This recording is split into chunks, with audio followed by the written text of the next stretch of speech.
আসসালামু আলাইকুম ভিউয়ার্স, কেমন আছেন সবাই? আশা করছি আল্লাহর রহমতে সবাই ভালো আছেন, সুস্থ আছেন।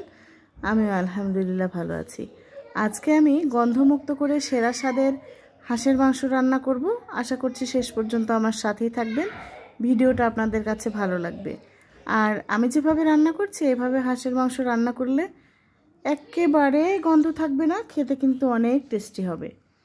তো কথা বলতে বলতে হাঁসটা তো আগে থেকে রেডি করা ছিল, কেটে কুটে আর ধুয়ে পরিষ্কার করে নিয়েছি।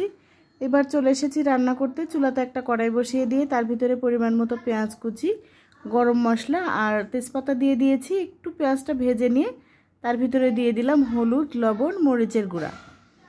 হাঁসের মাংস রান্না করতে হলে অবশ্যই আপনাকে টাটকা বাটা দিয়ে হাঁসের মাংসটা রান্না করতে হবে, তাহলেই হবে হাঁসের মাংস সেরা স্বাদের। তো আমি কিছুক্ষণ আগেই এই বাটাগুলো বেটে নিয়েছি। এর ভিতরে ছিল হচ্ছে জিরা আর আদা বাটা, রসুন বাটা আর গরম মশলা বাটা। আর গরম মশলাটা বেটে দিলে হচ্ছে মাংসের স্বাদটা একটু বেশি লাগে আমার কাছে যেটা মনে হয়, এই কারণে গরম মশলা আমি বেটে দিয়েছি। তো সব ধরনের মশলা দিয়ে তারপরে হাঁসের মাংসটা দিয়ে ভালোভাবে কষিয়ে নিচ্ছি। তো প্রচুর পরিমাণে তেল ছিল হাঁসটাতে। তো চামড়ি থেকে তেল যখন একেবারে ছেড়ে তেল তেল হয়ে উঠে আসছে তখন আমি কিছুটা রসুনের কোয়া আর গোটা রসুন দিয়ে দিলাম। এটা কিন্তু পরবর্তীতে খাওয়ার সময় অনেক ভালো লাগবে।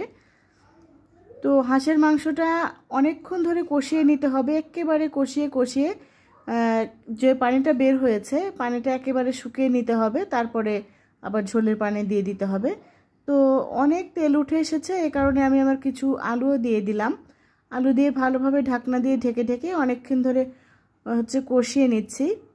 তারপরে হচ্ছে ঝোলের পানি দিয়ে দেব। আর আমি হাঁসের মাংসের সাথে খাওয়ার জন্য চালের রুটি বানাবো। আর আমাদের অনেক পছন্দ হাঁসের মাংস হোক আর মুরগির মাংস হোক, তার সাথে হচ্ছে চালের রুটি।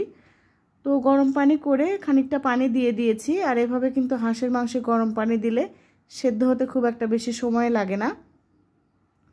তো মনে হচ্ছিল আমার কড়াইটা ছোট হয়ে গেছে, তো আমি আরেকটা কড়াইতে আবার পার করে দিলাম। তারপরে আরেক চুলাতে দিয়ে আমি এখানে হচ্ছে আটা সিদ্ধ করে নিচ্ছি, চাউলের আটা। এটা দিয়ে হচ্ছে রুটি বানাবো। আমার বাচ্চারাও অনেক পছন্দ করে আর আমারও অনেক ভালো লাগে মাংসের সাথে হচ্ছে চাউলের রুটি খেতে। তো শেষ পর্যায়ে এখানে আমি হচ্ছে ভাজনা বাটা দিয়ে দেব। ভাজনা বাটা বলতে আমি হচ্ছে পেঁয়াজ, রসুন, জিরা আর গরম মশলা ভেজে বাটাতে হচ্ছে বেটে নিয়েছি, সেই বাটনাটাই এখন ঝোলের সাথে মিশিয়ে দিয়ে দেব। আর হাঁসের মাংসে যদি আপনারা এরকম ভাজনা বাটা দেন তাহলে কিন্তু হাঁসের মাংসের যে একটা গন্ধ থাকে সেই গন্ধটা একেবারেই লাগবে না। তো আমি যেহেতু রুটি দিয়ে খাবো আর কিছুক্ষণ হলে আমার মাংসটা একেবারে রেডি হয়ে যাবে, একটু ঝোল ঝোল রাখবো। তো আজকে রান্নাটা আপনাদের কাছে কেমন লাগলো অবশ্যই আপনারা কমেন্ট করে জানাবেন। আশা করছি সম্পূর্ণ ভিডিও দেখবেন আপনারা। আর যারা নতুন তারা কিন্তু এরকম করে হাঁস রান্না করলে সবার মন জয় করতে পারবেন। তো হাঁস মাংসটা রান্না রেডি হয়ে গেছে, এখন আমি চাউলের রুটিগুলো বানিয়ে নিচ্ছি। অনেকে একেবারে ছোট্ট ছোট্ট করে রুটি বানায়, আমি হচ্ছে অত খেলনা রুটি বানাই না, অত ছোট করে বানাই না, একটু বড় বড় করে রুটিগুলো বানিয়ে নিচ্ছি। এখন ভালোভাবে ভেজে নিচ্ছি। এই রুটি দিয়ে হাঁসের মাংস দিয়ে খাওয়া হবে। এগুলোই ছিল আজকে আমাদের দুপুরের খাবার। তো ভিডিওটা আপনাদের কাছে কেমন লাগলো অবশ্যই কমেন্ট করে জানাবেন। আর সম্পূর্ণ ভিডিও দেখবেন। যারা নতুন তাদের কাছে রিকোয়েস্ট থাকলো প্লিজ আপনারা আমার চ্যানেলটি সাবস্ক্রাইব করবেন, লাইক কমেন্ট শেয়ার করে দিবেন। আপনাদের সাপোর্ট ভালোবাসা পেলেই আমি সামনের দিনে এগিয়ে যেতে পারবো ইনশাআল্লাহ। আর আমার হাঁসের মাংস রান্নাটা আপনাদের কাছে কেমন লাগলো সেটাও কমেন্টে জানাবেন। আর সবাই আমার জন্য দোয়া করবেন। আল্লাহ সবাইকে সুস্থ রাখুক, ভালো রাখুক।